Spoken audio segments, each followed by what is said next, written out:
Okay, welcome back everyone. So today, well a little bit later today from the last video, we're going to have a look at Andreas's latest creations. So for those of you who follow the Middle Earth sort of scene in Australia, Andreas is absolutely one of our best players.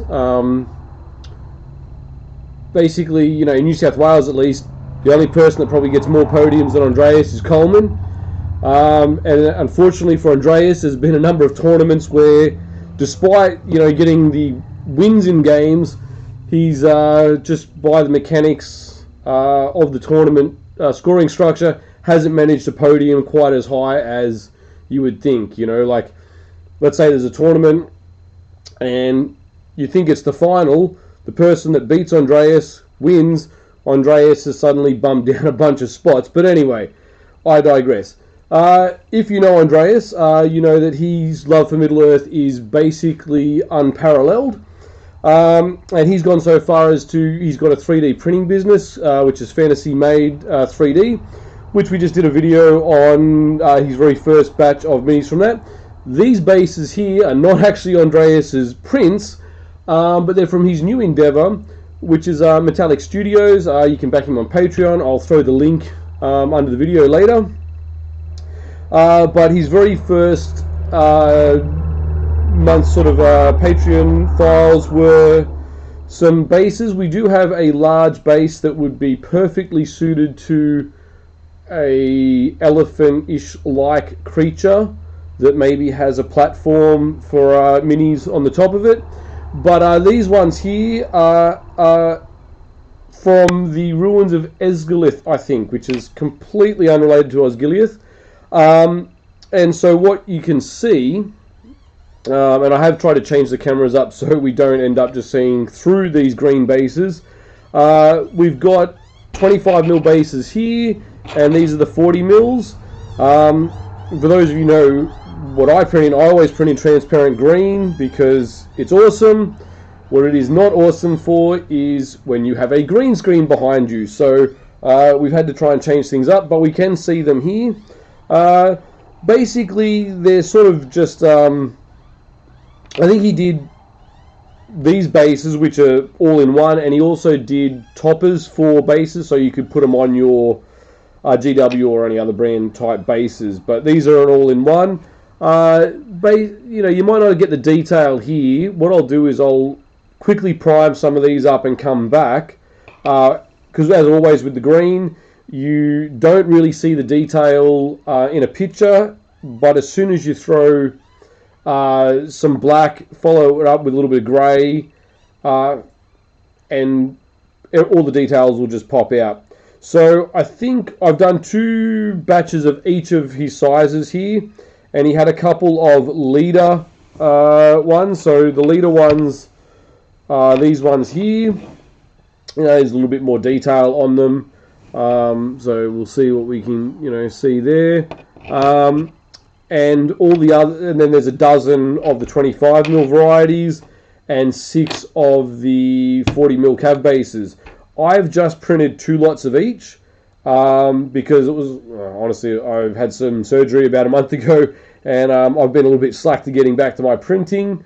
So I just wanted to bash some out, get them off quick as possible.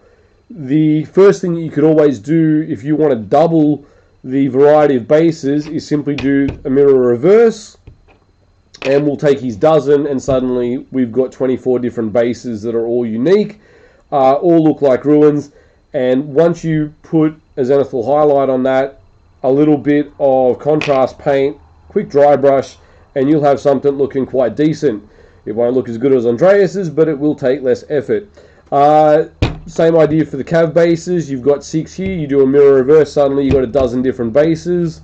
Even if you've got duplicates, if you rotate them around for the orientation of the mini you put on, you vary the pose of the mini you put on, they're going to look quite varied. And if you throw some tufts and other bits and pieces here and there, it's going to change it up significantly.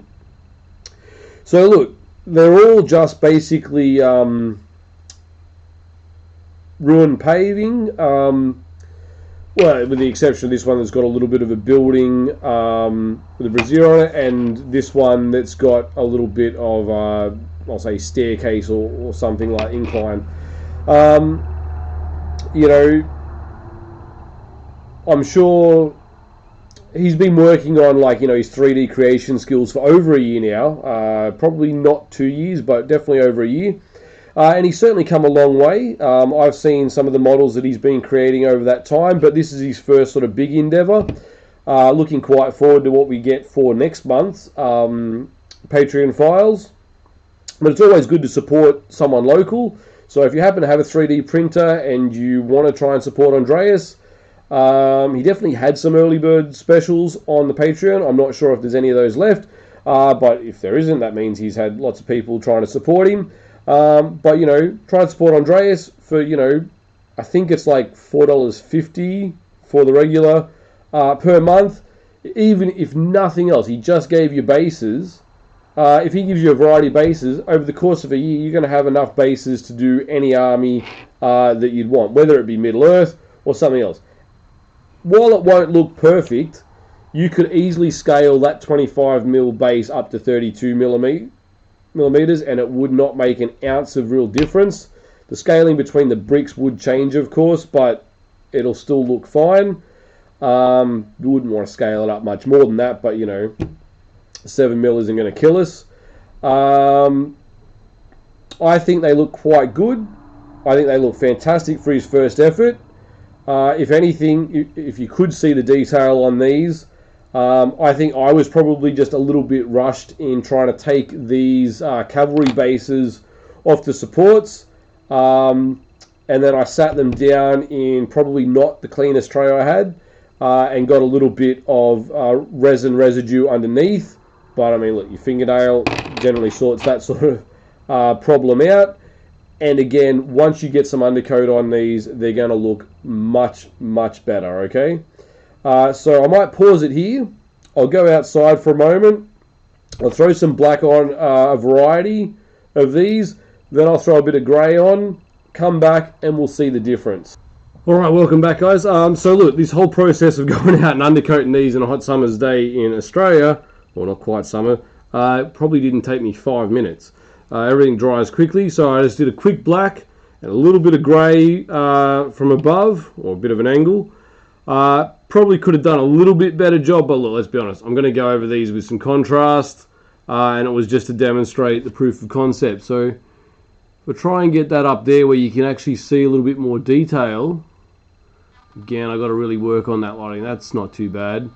You know, 5 minutes. I did half the bases. Could have done them all in basically the same amount of time. And you got pretty decent detail there. You could just about dry brush that, go around the outside and call it a day. But I would throw a bit of contrast on there. You know, this one here, it was from the first batch I did. You can notice there, if you look real close, or if I get the angle right, that I broke the brazier getting it off the supports, but that's what happens when you really don't like standing up for the last few weeks and didn't want to do it for too long. But you know, great sort of detail on a model there like that, as long as you don't get a klutz like me breaking it. There's the other leader one. It's a little bit of a staircase there. You know, again, fantastic. You've got some smooth spots, but you can make that dirt. You could put some grass tufts in there. You could use that as a better anchor point to glue your minis' feet down, or whatever you're going to do. I think, well, I'm surprised. All right, for the quick and nasty job I did of pulling these suckers off the supports, I think we're getting some really good looking results. What more could you really ask for, you know? Andreas has done a great job. I think, you know, if you would like to get on board and try and support him in that, that'd be a fantastic thing. As I say, I'll throw the link below. I don't know what else I can really say on it, other than I'm looking forward to what the future holds for Andreas.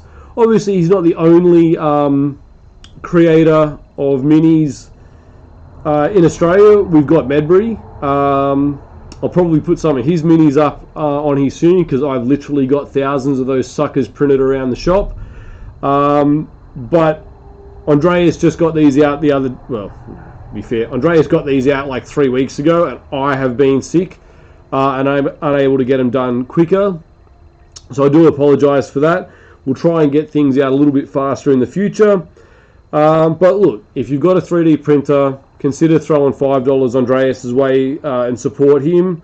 What will that go towards? That'll go towards Andreas making sure he has a beautifully painted army for the next event that you get to face him in. Chances are you'll lose unless your name is Andrew Coleman, but nonetheless, you will get to play a beautifully painted army. Andreas will get to have the pleasure of your company, and you can probably see some of these bases under his next army in the not too distant future. Alright, thanks for watching, and I'll catch you all next time.